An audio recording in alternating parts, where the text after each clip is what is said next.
Sud Radio, le supplément média. Le supplément média avec Chloé Nabédian. Bonjour Chloé, merci d'être avec nous.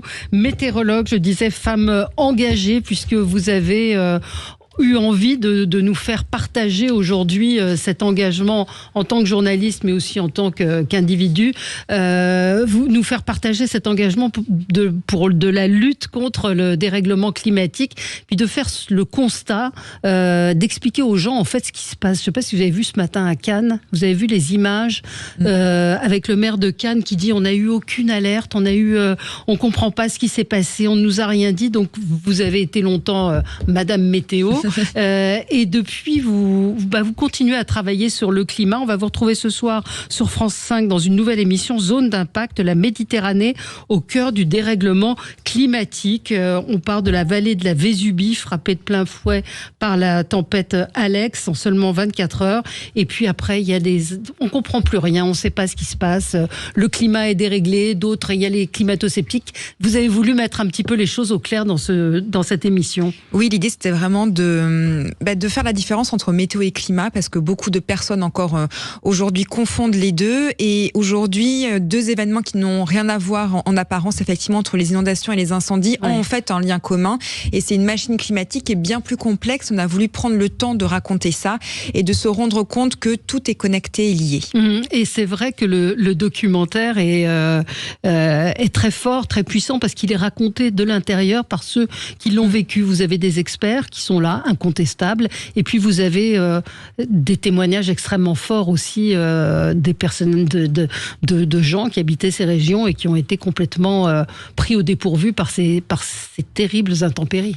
Oui, ça c'est le fabuleux travail de Charles Bourla et Wilfried Garcet, qui sont les deux réalisateurs enquêteurs pour ce film. Ils ont réussi à trouver vraiment des témoins incroyables, poignants. Ils nous ont donné leurs images, donc c'est vrai qu'on a un récit au cœur vraiment de l'événement pour mieux comprendre en fait toutes les étapes, parce que souvent tout le monde dit oui, mais on a l'impression qu'on ne risque rien, même si on a une vigilance orange. Et la réalité, c'est qu'un petit filet d'eau peut se transformer en torrent. Je sais que pendant des années, c'est quelque chose que j'ai martelé, mais ça a encore du mal à rentrer dans les esprits. Et là, c'est vraiment pour enfoncer le clou aussi, avec cette idée que comme ces phénomènes aujourd'hui touchent vraiment la France entière, ce n'est même plus la région PACA, c'est plus l'Occitanie, c'est vraiment toute la France aujourd'hui. Et donc, il y a ce sentiment où on peut aussi se retrouver dans ces personnages. Ça peut être notre grand-mère, notre mère, notre frère, notre sœur, ça peut être des gens effectivement que l'on côtoie, ça peut être nous aussi, confrontés un petit peu à ce qui s'est passé ces dernières années, et se dire, attends, si jamais je réagis pas maintenant, si je mets pas en place peut-être des solutions d'adaptation, peut-être que c'est à moi que ça va arriver demain.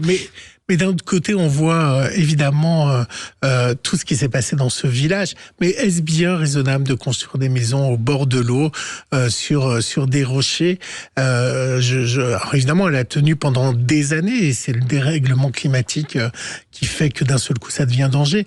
Mais on joue aussi avec la nature. On l'a vu également dans le Nord-Pas-de-Calais, que évidemment, les constructions et l'homme étaient aussi responsables de ça, non ? Et c'est ce qu'on montre effectivement aussi dans le documentaire, c'est que l'aménagement du territoire tel qu'il est fait, et il y a eu vraiment une accélération dans les années 80-90, avec une démographie vraiment qui s'est multipliée dans ces régions.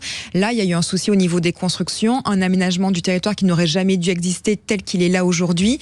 Beaucoup me disaient, oui, mais les maisons sont là depuis 100, 150 ans. Oui, mais c'est le tout début de la révolution industrielle, justement, et c'est le moment où tout a commencé à basculer, où on a commencé à construire aussi de façon arbitraire et sans prendre en compte, encore une fois, finalement ce que les anciens faisaient. Les anciens se prémunissaient des tempêtes, par exemple, en mettant des maisons à l'intérieur des terres et en n'ayant jamais de maison au bord de l'eau. Là, on fait tout le contraire. Et donc, c'est un peu le retour de boomerang aujourd'hui. Alors, pourquoi on n'arrive pas à prévoir ces événements ? Vous y répondez en partie, mais c'est vrai que là, il y avait, alors un auditeur Stéphane me dit, il y avait une alerte orange sur la région PACA, mais pas ciblée sur Cannes. Or, on voit des images d'inondations démentes dans les rues de Cannes. Donc comment on explique qu'on n'arrive pas forcément à prévoir ? Moi j'étais en Espagne cet été et pareil, il y a eu une espèce de mini tempête qui a foutu en l'air tous les bateaux, qui a arraché et tout le monde a l'air surpris par ça. Comment on peut l'expliquer ? Parce qu'il faut bien comprendre, c'est que déjà la météo n'est pas une science exacte. C'est une science vraiment qui a énormément progressé quand même ces 20 dernières années de façon phénoménale.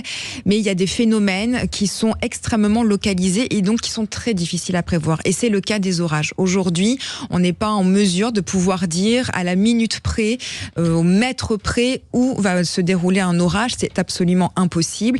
Et donc, parfois, il y a des situations qui peuvent déclencher un orage qui peut stagner et provoquer les problématiques qu'on a pu voir à Cannes, sans que ce soit forcément prévu. Il y a eu d'autres départements qui ont été placés en vigilance orange. Et il y a quand même une vigilance jaune dans le secteur. Mais c'est vrai que la vigilance jaune n'est pas encore assez mise en avant aujourd'hui par les médias, alors que ça concerne quand même une partie du département.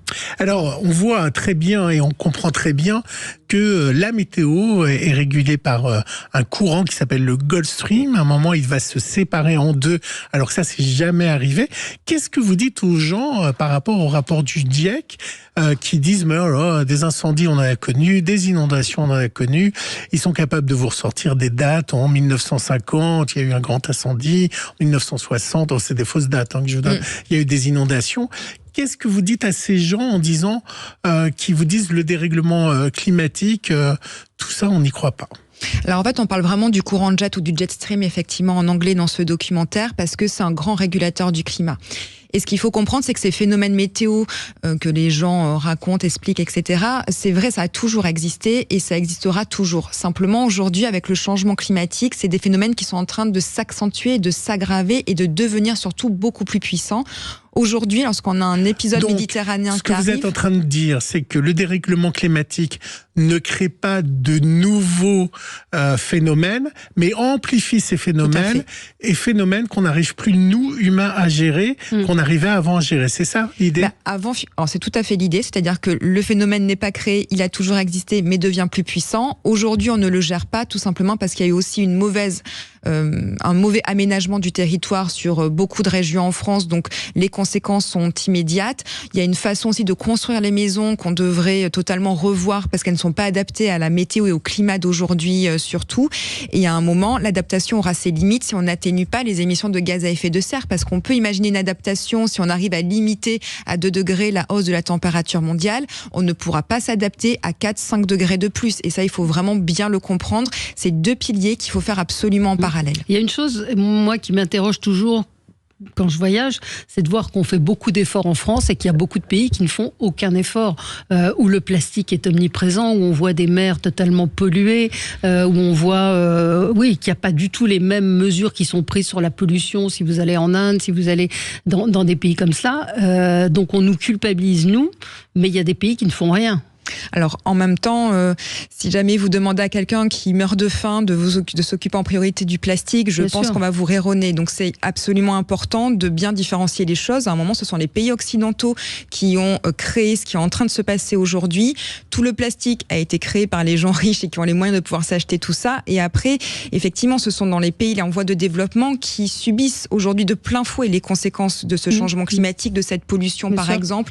Et pour avoir fait des documentaires, notamment en Afrique, lorsque vous avez une population qui aujourd'hui vous parle de famine, qui aujourd'hui vous donne peut-être l'idée qu'ils ne pourront pas survivre et que leurs enfants ne pourront pas survivre à cause du manque d'eau et de la nourriture, lorsque nous on imagine un monde à plus 4 degrés, c'est eux les condamnés à coup sûr. Donc en fait c'est absolument important, c'est pas une idée de culpabiliser, c'est une idée de prendre nos responsabilités aujourd'hui et de surtout montrer ce monde de demain dont on nous parle, qui n'est pas du tout sexy parce qu'on en parle un peu comme un retour des Amish, alors qu'au contraire aller vers la transition écologique, c'est aussi pouvoir avoir une meilleure justice sociale, être plus heureux et plus en adéquation et en meilleure sécurité. C'est un premier numéro de Zone d'Impact, il y en aura d'autres? J'espère. Oui, oui, en tout cas, c'est l'idée. Ça va un peu dépendre de l'audience, mais il y a déjà quasiment le 2e numéro qui est acté.